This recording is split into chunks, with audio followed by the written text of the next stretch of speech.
নমস্কার, আমি মুনমুন। আমার চ্যানেলে সমস্ত নতুন এবং পুরনো বন্ধুদের জানাই স্বাগত। আজ আমি আপনাদের জন্য নিয়ে এসেছি সর্ষে পাবদার রেসিপি। আজকের ভিডিওটা আমার সেই সব বন্ধুদের জন্য যারা খেতে এবং খাওয়াতে খুব ভালোবাসে। আশা করছি আজকের রান্নাটা আপনাদের মন জয় করতে পারবে।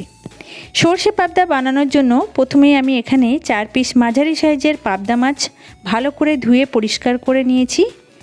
এই পাবদা মাছ শরীরের পক্ষে ভীষণই উপকারী। এতে ফসফরাস, ক্যালসিয়াম এবং আয়রন থাকার জন্য আমাদের শরীরের সব রকম উপকারিতায় এটা লাগে।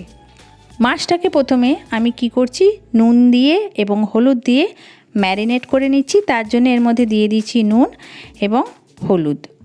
নুন আর হলুদ দিয়ে মাছটাকে প্রথমে আমি 10 মিনিট মাখিয়ে রেখে দেবো। এর ফলে কি হবে, মাছ থেকে যে জলটা বেরোবার সেটা কিন্তু বেরিয়ে যাবে। তো মাছটা আমি নুন হলুদ দিয়ে মাখিয়ে রেখে দিয়েছি 10 মিনিট। তো মাছটা 10 মিনিট নুন হলুদ দিয়ে মাখাবার পর এর মধ্যে থেকে জলটা বেরিয়ে গেছে, সেটা ফেলে দিয়ে মাছটার ওপরে আমি দিয়ে দিচ্ছি 1 টিস্পুন সর্ষের তেল। বন্ধুরা, সর্ষের তেল মাখিয়ে যদি মাছটা আপনারা ম্যারিনেট করে রাখেন তাহলে মাছটা ভাজার সময় ফাটবে না, কারণ পাবদা মাছ তেলে ভাজার সাথে সাথে প্রচণ্ড পরিমাণে ফাটে। সেই জন্য আগে থেকে তেল মাখিয়ে এটা রেখে দিলাম। এবার আমার একটা সর্ষের পেস্ট লাগবে। তার জন্য একটা মিক্সার জারের মধ্যে আমি নিয়ে নিচ্ছি 2 টিস্পুন সাদা সর্ষে, 1 টিস্পুন কালো সর্ষে আর 1 টিস্পুন হচ্ছে পোস্ত। দিচ্ছি এর মধ্যে সামান্য একটু নুন। প্রথমে আমি সমস্ত জিনিসটা একসাথে মিক্স করে গুঁড়ো করে নিয়েছি। এরপর এর মধ্যে আমি 2টো শুকনো লঙ্কা দিচ্ছি ঝালের জন্যে, আর স্বাদের জন্য দিচ্ছি 2টো কাঁচা লঙ্কা। আপনারা যদি ঝালটা একটু কম খান তাহলে লঙ্কার পরিমাণটা কমিয়ে দেবেন। আর দিচ্ছি সামান্য একটু জল দিয়ে আমি পুরো একটা সর্ষের পেস্ট বানিয়ে নিয়েছি। দেখুন পেস্টটা কত মিহি হয়েছে। এবার এই পেস্টটা আমি ছেঁকে নেব। ছাঁকতে গেলে প্রথমে লাগবে 1 কাপ পরিমাণ জল। তো আমি এটা জল দিয়ে ভালো করে পাতলা করে নিলাম। তো একটা বাটির মধ্যে আমি একটা ছাঁকনি রেখে সর্ষেটা ছেঁকে নিচ্ছি। বন্ধুরা, সর্ষেটা যদি ছেঁকে রান্না করেন তাহলে সেটা আপনার শরীরের পক্ষে কোনো ক্ষতিকারক হবে না। অনেক সময় সর্ষে দিয়ে ঝাল খেলে মানুষের গ্যাস অম্বল হতে পারে। তো এইভাবে করলে আপনার গ্যাস অম্বল হবে না এবং খেতেও খুব ভালো লাগবে এবং সর্ষেটা কোনোভাবেই আপনার তেতো লাগবে না। আর বানিয়ে নিয়েছি একটা মাঝারি সাইজের টমেটো পিউরি। এটাও আমি রান্নাতে ইউজ করব। তো প্রথমে গ্যাস ওভেনে একটা ফ্রাইং প্যান বসিয়ে নিয়ে তার মধ্যে দিয়ে দিচ্ছি 4 টেবিল স্পুন মাস্টার্ড অয়েল। এখানে কিন্তু রান্নাটা সর্ষের তেলেই করতে হবে। আর 1 চিমটে হলুদ এর মধ্যে ছিটিয়ে দিলাম, যাতে মাছটা ভাজার সময় গায়ে ছিটকে না আসে, কারণ পাবদা মাছ ভাজার সময় কিন্তু প্রচণ্ড পরিমাণে ফাটে। তো ওপর থেকে আমি একটু ঢাকনাটা হালকা করে দিয়ে মাছটা একদম লো ফ্লেমে ভেজে নিচ্ছি। বন্ধুরা, মাছ ভাজার সময় যদি ফ্লেমটা লোতে রেখে মাছটা ভাজেন তাহলে কখনোই তেল ছিটকে আপনাদের গায়ে যাবে না এবং মাছ ফাটবেও না।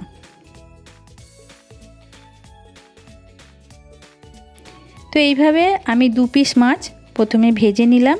মাছটা আমার ভাজা হয়ে গেছে। এবার আমি এটা একটা প্লেটের মধ্যে তুলে রাখছি। প্রথমে আমি 2 পিস মাছ ভেজে নিয়েছি, তারপর আরও 2 পিস মাছ ভেজে নেব। একসাথে সবকটা মাছ ভাজতে গেলে উল্টাতে অসুবিধা হতো, সেই জন্য আমি দুটো দুটো করে ভাজছি। আপনারা আপনাদের সুবিধা মতো করে নেবেন। শুধু খেয়াল রাখবেন মাছ ভাজতে গিয়ে যেন মাছগুলো ভেঙে না যায়। তো আরও 2 পিস মাছ আমার ভাজা হয়ে গেছে, সেটাও আমি প্লেটে তুলে নিচ্ছি। এবার ওই তেলের মধ্যেই আমি আর নতুন করে তেল অ্যাড করিনি, ওই তেলের মধ্যে দিয়ে দিচ্ছি 1/2 টিস্পুন কালো জিরে আর 2টো চেরা কাঁচা লঙ্কা। এগুলো আমি এখানে ফোড়ন হিসাবে ইউজ করছি।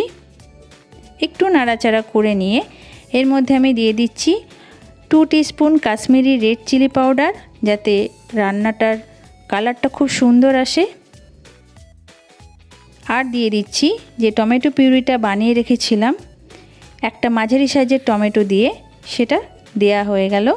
আর দিচ্ছি স্বাদ মতো নুন, আর দিচ্ছি পরিমাণ মতো হলুদ।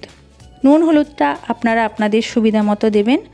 পুরো জিনিসটা ভালো করে আমি তেলের মধ্যে মিক্স করে কষিয়ে নিচ্ছি। মশলাটা একটু কষানো হয়ে গেলে এর মধ্যে আমি এবার অ্যাড করব আগে থেকে আমার বেটে রাখা সর্ষে আর পোস্ত। পুরো জিনিসটা দেওয়ার পরে আমি আবারও এটা ভালো করে মিক্স করে নিচ্ছি। ওপর থেকে কিছুটা পরিমাণ কুচনো ধনেপাতা আমি ছড়িয়ে দিলাম। ধনেপাতাটা অবশ্যই দেবেন, তাহলে মাছের ঝালের স্বাদটা অনেকাংশে বেড়ে যাবে। আর বাটিটা ধুয়ে একটু জল দিয়ে দিলাম, যে বাটিটায় আমি সর্ষে পোস্ত বেটে রেখেছিলাম। আর আমি আলাদা করে একটুও জল অ্যাড করব না। এবার দেখতে পাচ্ছেন গ্রেভিটা আস্তে আস্তে ফুটে উঠছে। গ্রেভিটা যখন ভালো করে ফুটে উঠবে তখন এর মধ্যে এক এক করে আমি পাবদা মাছগুলো অ্যাড করে দিচ্ছি। এই সময় গ্যাসের ফ্লেমটা কিন্তু আমি একদম লো করে দিয়েছি, কারণ বেশি হাই রাখলে গ্রেভিটা শুকিয়ে যেতে পারে। গ্রেভির মধ্যে মাছটাকে আমি জাস্ট 5 মিনিটের জন্য ফুটিয়ে নেব, তার জন্য ঢাকনা দিয়ে দিলাম। 5 মিনিট বাদে আমি ঢাকনা খুলে নিয়েছি এবং গ্যাসের ফ্লেমটা কিন্তু এই মুহূর্তে আমার মিডিয়াম লোয়ে রয়েছে।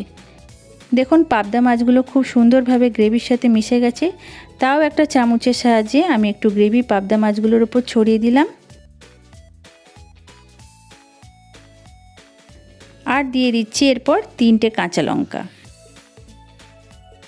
আর ওপর থেকে ছড়িয়ে দিচ্ছি 1 টিস্পুন সর্ষের তেল। রান্নাটা আমার প্রায় কমপ্লিট। এবার আমি গ্যাসটা অফ করে ঢাকা দিয়ে রেখে দিচ্ছি 15 মিনিটের জন্য।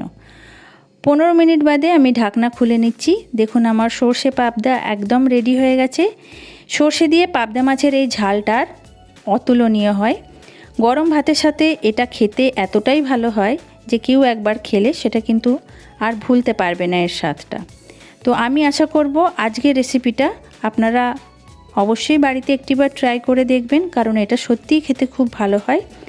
আর আমি যেভাবে বললাম এইভাবে বানালে আপনাদের সর্ষে পাবদার ঝালটা কিন্তু খেতে খুবই ভালো লাগবে। আশা করছি আমার বানানো এই পাবদা মাছের ঝালটা আপনাদের মন জয় করতে পেরেছে। আর সবার শেষে একটা ছোট্ট রিকোয়েস্ট, আমার এই রেসিপিটা আপনাদের ভালো লাগলে লাইক করবেন এবং আপনাদের বন্ধুদের সাথে শেয়ার করবেন যারা পাবদা মাছ খেতে ভালোবাসে, কারণ আপনাদের সাহায্য করতে পারাই আমার আসল উদ্দেশ্য। আমি ধন্যবাদ জানাই সেই সব বন্ধুদের যারা আমার চ্যানেলটাকে সাবস্ক্রাইব করে আমাকে সাপোর্ট করছেন, আমার পাশে আছেন। এবং যারা এখনও অবধি সাবস্ক্রাইব করেনি তাদের কাছে রিকোয়েস্ট রইল আপনারা আমার চ্যানেলটাকে সাবস্ক্রাইব করুন এবং পাশে থাকা বেল আইকনটা ক্লিক করে দেবেন। আজকের মতো বিদায় নিচ্ছি। আবার দেখা হচ্ছে নেক্সট উইক নতুন একটা রেসিপির সাথে। সবাই ভালো থাকবেন। ধন্যবাদ।